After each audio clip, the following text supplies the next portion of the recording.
ஒரு நெருக்கடியான சூழலை எங்கள் கட்சியில் உருவாகிடுச்சு. அதை சரி செய்யணுங்கிறதா நாங்கள்லாம் தீவிரமாக முயற்சி பண்ணுறோம். இப்போ 45 வருஷம் ஒழிச்சிட்டு இருக்கிற ஜி.கே. மணி எங்கள் கட்சி சிதறி போகணும் அப்படின்னு நினைப்பேன். எந்த பதவியும் நாங்களாம் போகணும்னு ஆசைப்படல. ஒரே ஒரு சட்டமன்ற தேர்தலாக நிற்கிறேன்னு நினச்சேன். அப்புறம்லாம் நான் நிற்கக்கூடாதுன்னு ஐயா தான் பிடிச்சி வற்புறுத்தி நிறுத்தி வைப்பார். சென்னை அன்புமணியும் சொல்லுவார். அப்படி இருக்கிறப்போ எங்களை குறை சொல்லுது. இப்போ மீண்டும் திரும்ப சொல்கிறேன், இந்த ஜி.கே. மணியினுடைய ஆழமான மனிதனுடைய ஆசையும் விருப்பமும் என்னென்னா, எங்கள் ஐயாவும் சென்னை அன்புமணியும் சீக்கிரம் சந்திக்கணும். சந்தித்தாங்க, நல்ல முடிவுன்னா அதுதான் மிகப்பெரிய மகிழ்ச்சி.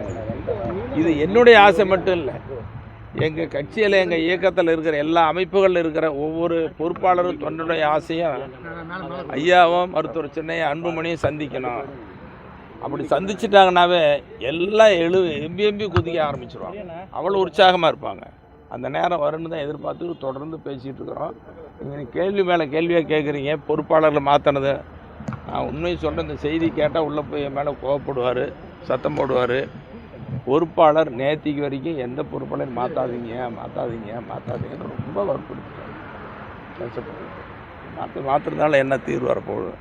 அவருடைய முடிவு எடுத்துட்டார். நான் என்ன பண்ணுறது சொல்லுங்க பார்க்கலாம். ஐயா, பெரியவர் மாற்றுறாரு, அதை சின்னவர் அதை மறுக்கிறாரு. இல்லை, இதெல்லாம் சரியாகணுங்கிறதா எங்கள் ஆசை. அதுக்குண்டான முயற்சியில் தான் இருக்கிறோம். தொடர்ந்து இப்போ போனால் கூட ஐயா கிட்ட அதுதான் பேசுவேன்.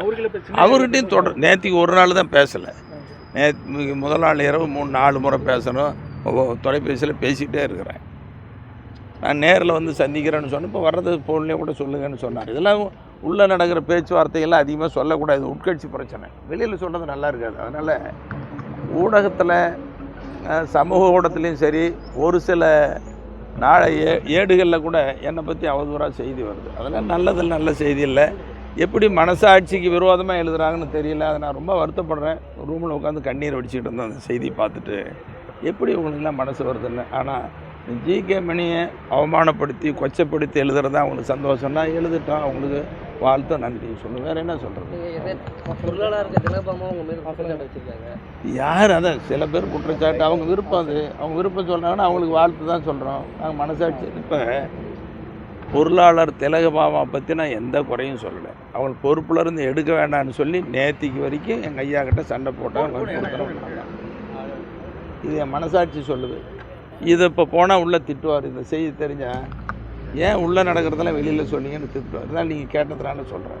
ஒரு பொறுப்பாளர் கூட மாற்ற வேண்டாங்க. ஏன் தயவு செய்து கொஞ்சம் பொறுங்கய்யா அவசரப்படாதீங்கன்னு சொல்கிறேன். அவர் மன உளைச்சல் வேதனையெல்லாம் என்கிட்ட கொட்டுறாரு. இவ்வளோ மன உளைச்சல் இருக்குது, இவ்வளோ வேதனை இருக்குது, எப்படி என்ன தாய்க்கு சொல்கிறீங்க அப்படின்னு அவர் கொட்டுறாரு. இருந்தாலும் பொறுங்க, சகிச்சுக்காங்க அப்படின்னு சொல்கிறோம். காலையில் ஒரு 2-3 ஃபோன் வந்துச்சு. ரொம்ப முக்கியமானவங்க, அவங்களாம் பெரிய ஆளுங்க, அரசியலிருந்து ஓய்வு பெற்றவர்கள், ஓய்வு பெற்ற அதிகாரிகள்லாம் பேசுகிறாங்க. மணி சார், உங்கள் மேலே ரொம்ப கல்லடிப்படுது, எப்படி தான் தாங்குறீங்கன்னு தெரியல அப்படின்னு சொல்லிட்டு, காய்ச்ச மரம் கல்லடி போடும் அப்படின்னு சொல்லுவாங்க. இந்த கல்லடி நிறைய பட்டால் உதிர்ந்து போயிருப்பாங்கன்னு சொன்னாங்க. காய்ச்ச மரத்து மேலே கல்லடி பண்ணுன்னு சொன்னாங்க. அப்படி கல்லடி அதிகமாக பட்டால் உதிர்ந்து போயிடுமே அப்படி. என்ன சார் இப்படி சொல்கிறீங்க? என் மனவேதனைன்னு. இன்னொரு உண்மையை சொல்லிட்டுங்களேன், இதெல்லாம் சொல்லக்கூடாது. எங்கள் ஐயா கிட்ட ஒரு முறை இல்லை, பல முறை சொல்லிட்டேன். ஐயா, எனக்கு இருக்கிற வேதனை, மன உளைச்சல்லாம் உங்ககிட்ட குமர்றேன், கோவப்படாதீங்கன்னு ரொம்ப கோபமாகவும் சொன்னேன். நான் 2 முடிவு எடுத்துருக்கிறேன். ஒன்று, உங்களுக்கே, குடும்பத்துக்கு, நாட்டுக்கும் தெரியாமல் எங்கேயாவது போயிடணும். யாருக்கும் கண்ணில் படக்கூடாது, உங்களுக்கும் படக்கூடாது, எங்கள் கட்சிக்காரங்களும் குடும்பத்துக்கு யாரும் படாமல் ஓடி போயிடணும். அப்படி இல்லைன்னு சொன்னால் நான் உயிரோடு இருக்கக்கூடாது. இது 2 தான் முடிவுங்கிற நிலையில் இப்போ பேசிகிட்டு இருக்கிறேன். எவ்வளோ கஷ்டமாக இருந்தால் பேசுவோம். இதெல்லாம் உங்கள்கிட்ட சொல்லலாமல், ஒரு ஊடகத்தில் சொல்லக்கூடிய செய்தி அது. எவ்வளோ வேதனை இருந்தால் நான் இதெல்லாம் சொல்லுவேன். அப்போ இதுக்கெல்லாம் என்ன காரணம்? எங்கள் கட்சியில் நடக்கக்கூடிய சம்பவங்கள் ஒன்றும் ஐயோ வேதனையாக இருக்குது, இது சரி ஒன்று. உடனே எங்கள் மாதிரி சொன்னதை வாபஸ் வாங்கினாரு. எப்படி வாபஸ் வாங்க மாட்டேன், சரியாகுங்க முதல்ல அப்படின்னு அவங்ககிட்ட சண்டை போட்டுக்கிட்டு இருக்கிறேன். நடக்கிறதெல்லாம் எவ்வளோ கஷ்டமாக இருக்குது.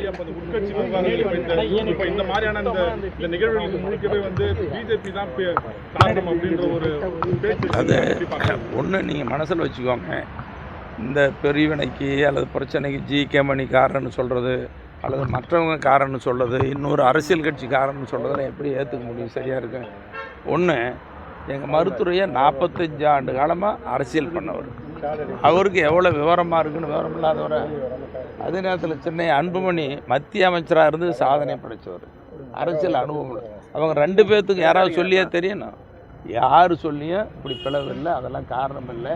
இதே சந்தர்ப்ப சூழல், சில நிகழ்வுகள் இப்படி நடந்து விட்டது, அதை நிகழக்கூடாது, அதை நிகழ்ந்த நிகழ்வை அந்த நெருக்கடியை தீக்கணும், ஒற்றுமைப்படுத்தணுங்கிறது தான் எல்லாருடைய முயற்சியும், தீவிர முயற்சி. அது நடக்குன்னு நம்பிக்கையோடு இருக்கிறோம். அது தயவுசெய்து ஊடகங்களாக இருக்கிற நண்பர்கள் நீங்களும் ஒத்துழைப்பு கொடுங்க. ஏதாவது ஒரு பிரிவினைக்கு செய்தி வராமல் மேலும் மேலும் விரிசல் ஏற்படக்கூடாது. இருக்கிறத நெருக்கமாக வரத்துக்கு உண்டான ஒத்துழைப்பு கொடுங்கன்னு உங்கள்கிட்ட ரொம்ப அன்பாக பண்ணுவாங்க. அதாவது இதெல்லாம் சொல்லக்கூடாது. சில நேரத்தில் கோபமாக ஒரு வார்த்தைகளை சொல்கிறதெல்லாம் பெருசுப்படுத்தக்கூடாது இல்லையா? ஏதாவது ஒரு வார்த்தைகளை சொல்கிறாங்கன்னா அதையே பெருசுப்படுத்தி செய்தியாக்கக்கூடாது. நன்றி நன்றி நன்றி. ரொம்ப வருத்தமாக இருக்குது, கஷ்டமாக இருக்குது. பேசுவோம், எல்லார்ட்டையும் பேசிகிட்டு இருக்கிறேன், பேசிட்டு தான் இருக்கிறேன். இன்னைக்கு கூட எங்கள் ஐயாட்ட கேட்டேன், ஐயா நான் போய் சந்திக்க போகிறேன்னு சொல்லி கேட்டேன். இங்கே வாங்க வந்துட்டு போங்கன்னு சொல்லியிருக்காரு. அதெல்லாம் ஒன்றும் இல்லை. நான் இவர்கிட்டையும் பேசிகிட்டு இருக்கிறேன், அவர்கிட்டையும் பேசிகிட்டு இருக்கிறேன். தெரியும், அவங்க 2 பேர்த்துக்கும் புரியும். நல்லா இருக்குனுங்கிறது தான் நான் ஆசை. இதில் ஆலோசனை நடத்துகிற கூட்டத்துக்கு மூத்த நிர்வாகிகள் யாருமே போகல. அதுக்காக தான். ஏன்னா நீங்கள் கௌரவ தலைவராக இருக்கீங்க. அதாவது நிர்வாகிகள் எல்லாரும், எங்கள் நிர்வாகிகள் எல்லாரும் மருத்துவரையாவை நேசிப்பாங்க, மருத்துவ மேலே பாசத்தோடு இருப்பாங்க. அதே நேரத்தில் எங்கள் சென்னை அன்புமணி இன்னைக்கு அரசியலை முன்னிலைப்படுத்துகிறோம். அவர் அரசியல் அதிகாரத்துக்கு வரணுங்கிறது என் விருப்பம், எல்லா அங்கே தொண்டை எல்லாருடைய விருப்பம். இதில் மாறுபட்ட கருத்தே இல்லை. எங்கள் ஐயா நல்லா இருக்கணும், அவர் பின்னால் இருக்கணும், அவர் தெய்வமாக வழிபடணும் தான் எங்கள் ஆசை. சென்னை அன்புமணியை முன்னிலைப்படுத்தி அரசியல் அதிகாரத்துக்கு கொண்டு போகணும் தான் எல்லாருடைய விருப்பம். அதில் ஒன்றும் மாறுபட்ட கருத்தே இல்லை. இடையில இப்படி சில சூழ்நிலை அமைஞ்சிருச்சேன்னு தான் வேதனை. சார் ஒரே ஒரு சின்ன விளக்கம் சார். இது நீங்கள் வந்து கட்சியோட கௌரவ தலைவர், பாட்டாளி மக்கள் கட்சியின் சட்ட விதிகளின்படி 3 ஆண்டுகளுக்கு பிறகு பொதுக்குழு கூட்டி தலைவருக்கான தேர்வு திரும்பி நடைபெறுமா? அது என்ன சார்?